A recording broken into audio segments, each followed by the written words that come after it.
And I see that almost all their money are in stocks and stock mutual funds.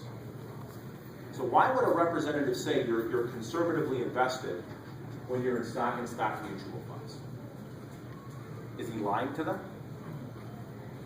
It's what his perspective is. If you look at these, within this stock category, you have aggressive, moderate, and conservative. In other words, a lot of times what happens is the representative says, well, because I have you in large cap, blue chip stock funds, you're conservative. But what the reality is, they have you in the conservative side of the aggressive category. Because, going back to this, folks,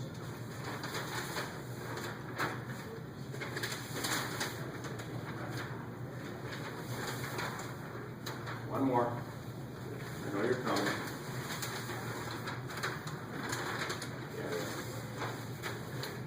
When we had these two huge downturns, did it matter whether you were in large cap, small cap, or mid cap funds? You know, the saying goes, when the tide goes out, all the boats in the harbor go down. And that's what I find a lot of times is that representatives, because they have this Wall Street ideal, well, you're conservative because you're in blue chip stocks. But it really isn't conservative. Because if we have another downturn, which history says we will, this is going to go down just like this in this side. So what are some of these other instruments? Well, here we have it in the conservative category. And that would be instruments that are insured by government entities. We've got certificates of deposit, we've got government bonds, we've got municipal bonds, fixed annuities. You're generally talking somewhere between 2 to 3, we put 0 to 3, 2 to 3%. Okay. And by the way, folks, and it's something I can talk about another time, we talk about CDs. You're more familiar with what are traditional CDs. There's other types of CDs you may not be familiar with that are generated to provide much better income than traditional CDs, but with the same guarantees. They have guarantees of principal, FDIC insurance. They're what are known as market-linked CDs, but they are FDIC insured, issued by major banks. Okay?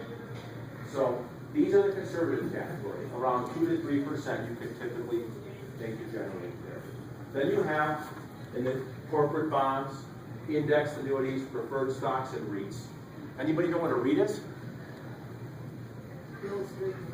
Yeah. And you know what? It's probably pushing it to. There'd be many features we could probably put them. There's a lot of risk with them. I'll tell you that. There's a lot of risk with REITs. But the one thing, how they're different than stock, is they do provide a general, consistent flow of income.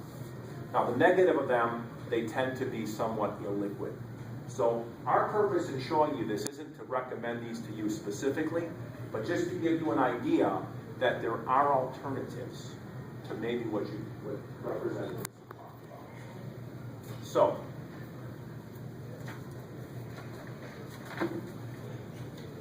while you're thinking about that, let me ask you this. How do these items relate to you personally? Kind of tough to say, isn't it? When I do meetings like this, here's what I find, folks. I find that maybe you got some information, you found out some things, you learned some things, but oftentimes with more knowledge comes more questions. And so, how can you navigate around those questions? Well, I mentioned this at the outset, and I'm going to take a moment now. If you can pull out your blue sheets for a moment, these blue sheets, a new standard income plan. Okay? Now, I touched on this earlier. On the very bottom, on item 6, you say, please choose a time slot for your complementary income planning analysis. I make a commitment to every meeting I do that when persons have questions or concerns, what I'm willing to do at no cost or obligation is to sit down with each person who attends the meeting to offer a free, no obligation consultation/analysis.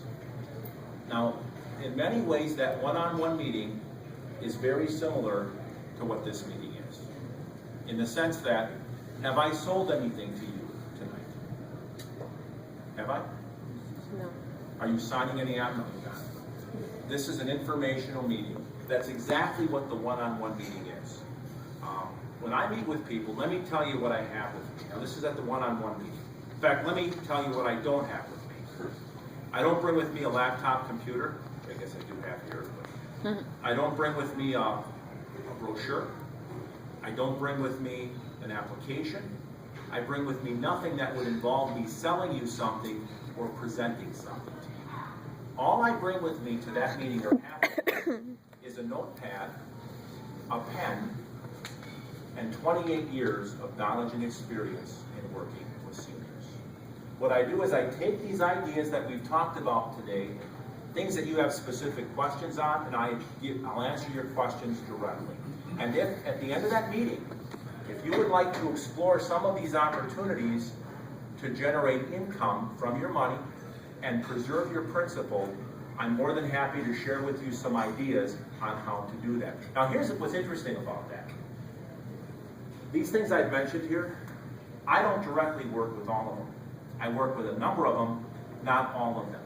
But what I can do with these things here, even if we don't work with them directly and they work with your situation, I can point you in the right direction on how to ascertain them.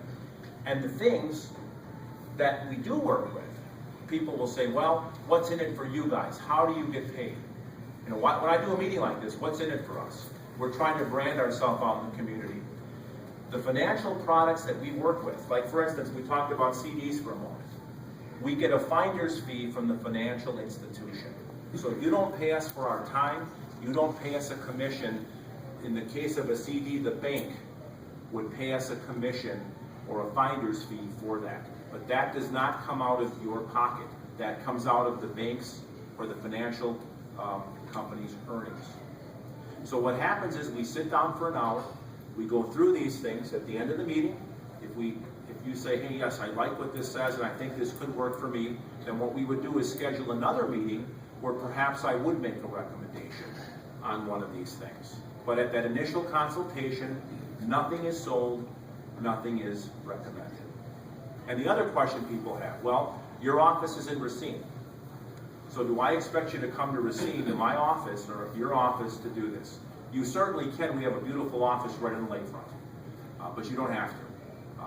What I'm willing to do is, because I'm doing this meeting up in Milwaukee, with most of my Milwaukee clients, I will meet with them in the privacy and convenience of their homes. And again, when I come in there, I've got my notepad and a pen, and that's about it, just to provide information pertinent to what your concerns are. And if you prefer to have it at another location, we can always talk about another location in your area. Sometimes I've met people at restaurants or some private place where we can talk.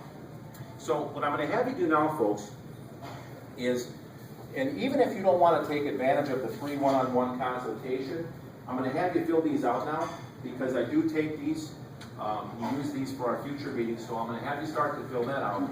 If you would like to schedule the one-on-one consultation, if you notice here, folks, it says please choose a time slot. What I'm going to ask that you do is write down 3 potential options in these dates. We've blocked out next Tuesday, Wednesday, and Thursday, and the following Tuesday, Wednesday, and Thursday. So your first choice, you would put the number 1, your second choice, number 2, your third choice, number 3. If you're not sure of your schedule at all, but would like to schedule it but want to be called for the meeting, you would just check it. And even if you fill these in, we would still contact you to